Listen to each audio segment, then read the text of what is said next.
सर्वनाम। तो let's start the video. सर्वनाम में आज हम लोग क्या पढ़ेंगे, पूरा सर्वनाम पढ़ेंगे। सर्वनाम क्या होता है, सर्वनाम के भेद कितने होते हैं, सब पढ़ेंगे। ठीक है, फिर स्टार्ट करते हैं। पहले जान लेते हैं कि सर्वनाम क्या होता है। जो शब्द संज्ञा शब्दों के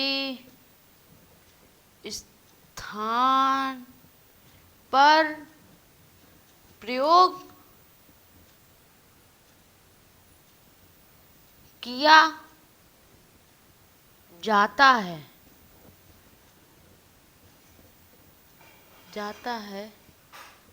उसे सर्वनाम कहते हैं।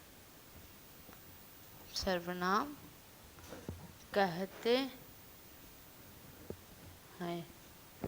जो शब्द संज्ञा शब्दों के स्थान पर प्रयोग किया जाता है उसे क्या कहते हैं, सर्वनाम कहते हैं। जैसे कि वाह और यह, मतलब किसी का नाम रामू है तो हम रामू ना बोल के वाह बोल सकते हैं उसको। ठीक है, तो ऐसे ही अब पढ़ते हैं सर्वनामों के भेद। सर्वनामों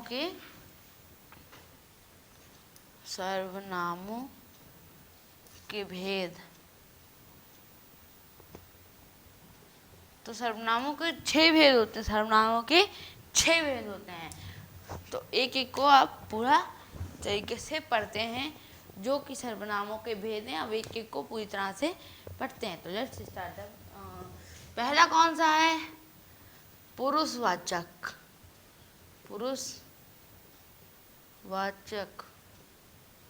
सर्वनाम।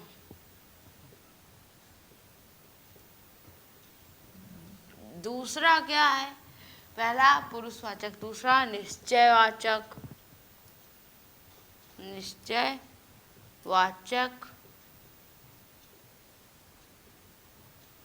सर्वनाम। तीसरा अनिश्चयवाचक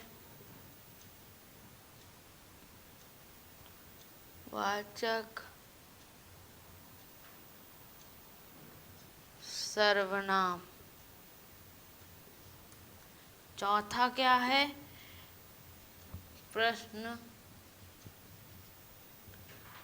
पुरुषवाचक, निश्चयवाचक, अनिश्चयवाचक, पुरुषवाचक प्रश्नवाचक सर्वनाम। पांचवा क्या है, प्रश्नवाचक, पुरुषवाचक, निश्चयवाचक, और जिसे कह सकते हैं हम लोग, क्या कह सकते हैं, जिसे मतलब जो उसके लिए यूज कहते हैं, संबंधवाचक और निजवाचक, ये सब आते हैं। संबंधवाचक,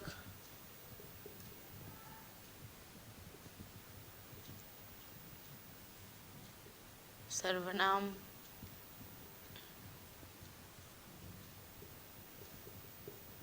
और उसके सबसे आगे निजवाचक।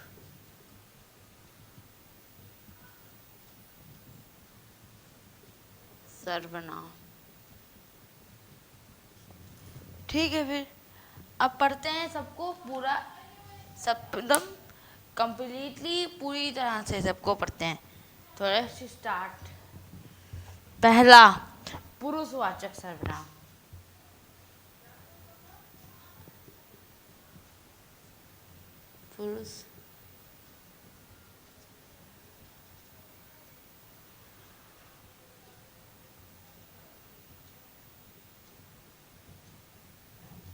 पुरुषवाचक सर्वनाम।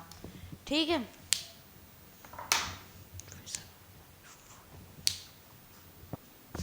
यस। वे सर्वनाम शब्द जो बोलने वाले, बोलने वाले, सुनने वाले,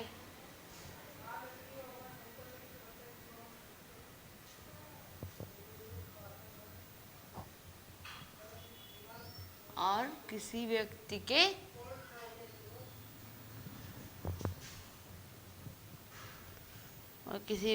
के विषय में, किसी व्यक्ति के विषय में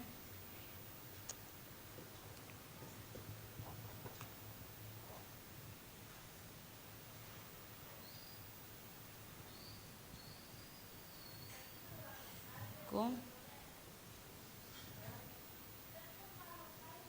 पुरुषवाचक, पुरुषवाचक सर्वनाम कहते हैं। वे सर्वनाम शब्द जो बोलने वाले, सुनने वाले और किसी व्यक्ति के और पुरुष के विषय में जिनकी बात करी जाए उसे क्या कहते हैं? पुरुषवाचक सर्वनाम कहते हैं। इसके 3 प्रकार होते हैं। पहला उत्तम पुरुष,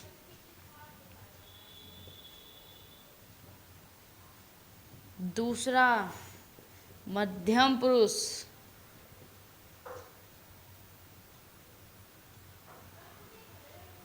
तीसरा उत्तम पुरुष, मध्यम पुरुष और तीसरा जो कि है लास्ट में जिसको मतलब जिसके विषय में बात करी जाती है अन्य पुरुष। ठीक है, अन्य। पहला बोलने वाला, बोलने वाला, दूसरा सुनने वाला और तीसरा जिसके विषय में बात करी जाए, जिसके विषय में बात करी जाए, बात करी जाए।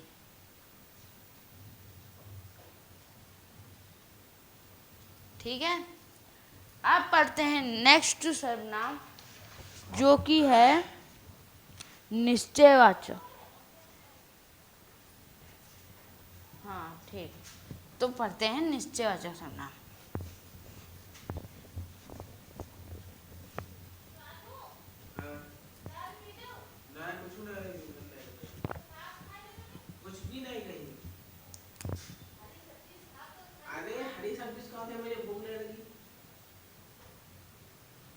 निश्चयवाचक सर्वनाम। तो निश्चयवाचक देखो ये क्या होता है, ये मतलब निश्चय करवाता है। जो सर्वनाम, जो सर्वनाम शब्द किसी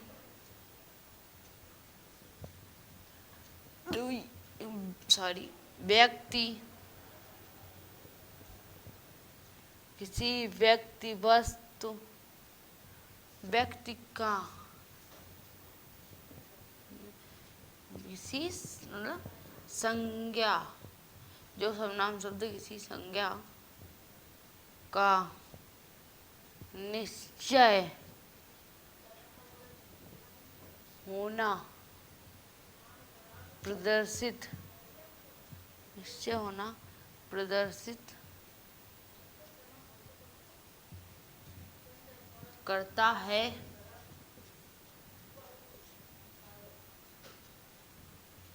उसे निश्चयवाचक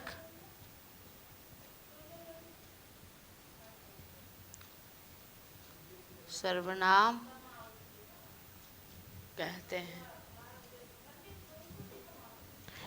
देखो जो सर्वनाम शब्द किसी संज्ञा का निश्चय, निश्चय, निश्चय होना प्रदर्शित कराता है, इसे निश्चयवाचक सर्वनाम कहते हैं। अब पढ़ते हैं अनिश्चयवाचक सर्वनाम। अनिश्चयवाचक सर्वनाम।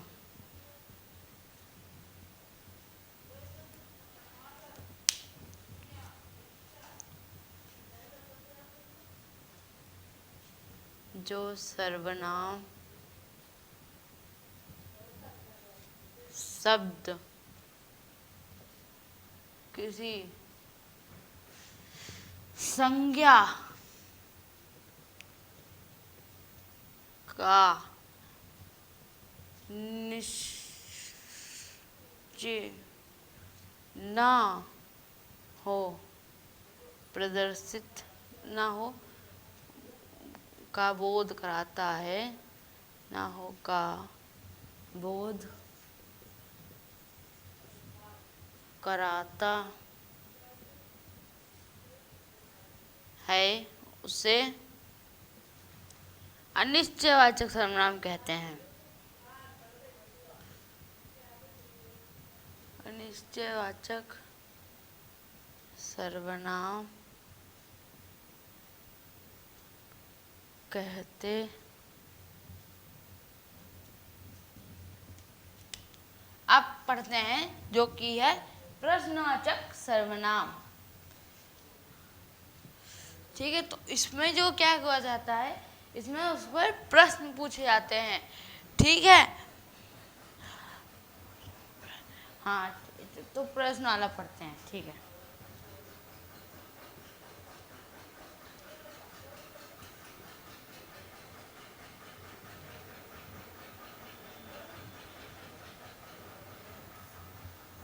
जो सर्वनाम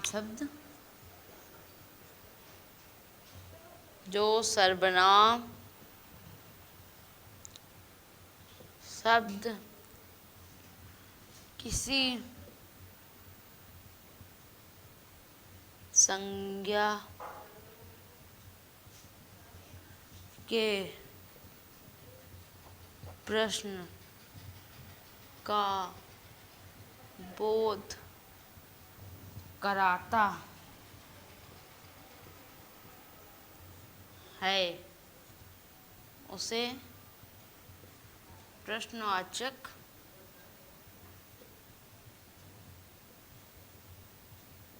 सर्वनाम कहते हैं।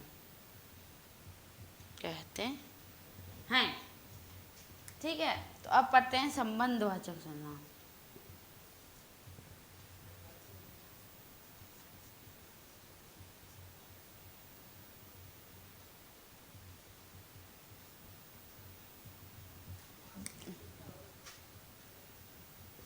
जो सर्वनाम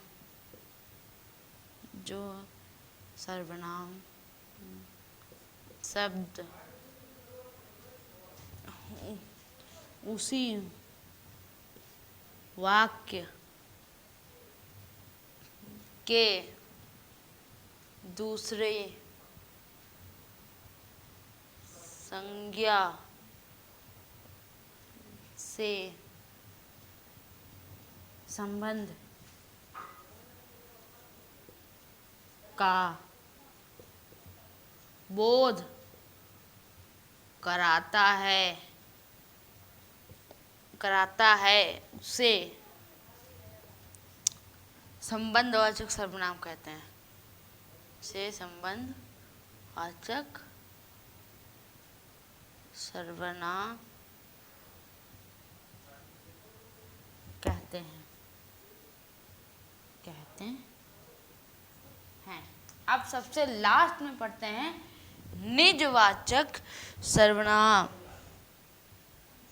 ठीक है, तो लास्ट में पढ़ते हैं, इसको इधर पढ़ते हैं। निजवाचक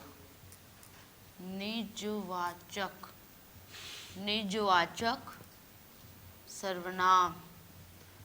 निजवाचक सर्वनाम को पढ़ते हैं। तो निजवाचक सर्वनाम क्या होता है? जो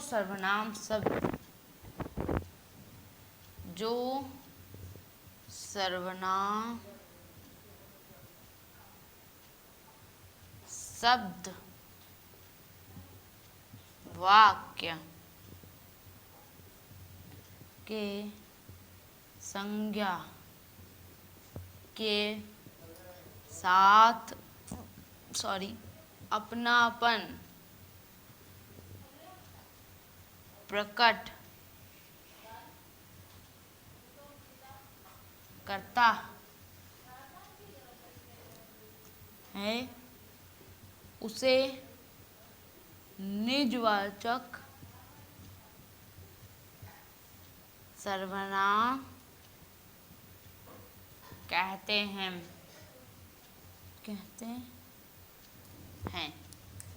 जो सर्वनाम शब्द वाक्य के संज्ञा के साथ अपनापन प्रकट कराता है उसे निजवाचक सर्वनाम कहते हैं। तो ऐसे ही सारे सर्वनाम के भेद कंप्लीट होते हैं। अब मिलते हैं आपको नेक्स्ट वीडियो में और नेक्स्ट लेसन के पास। Thank you for watching this video. Like and subscribe this video.